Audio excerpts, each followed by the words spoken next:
Hey everybody, what is going on? I hope you guys are all doing well and welcome to another tutorial video. In this video, I'll be explaining to you guys how you can tag your own home in Google Maps, so let's get right into it.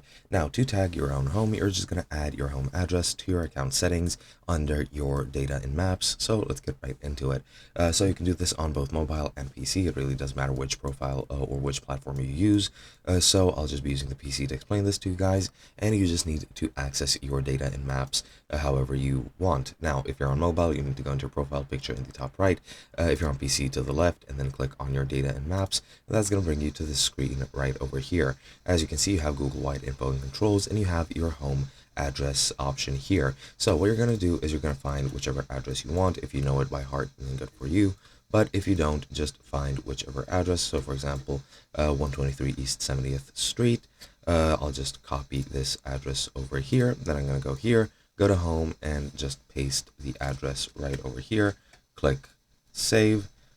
And now, as you can see, it has been added to my maps. And if I go into Google Maps and refresh this, that should add it and tag it on Maps. And that should be pretty much it. Now, as you can see, for some reason it's still selected, but there we go. Now you can see the home button right there. And for this, I'm just going to delete and remove this address since it is not mine. And that is pretty much all you have to do. Hope you guys enjoyed, and I'll be seeing you guys in another video.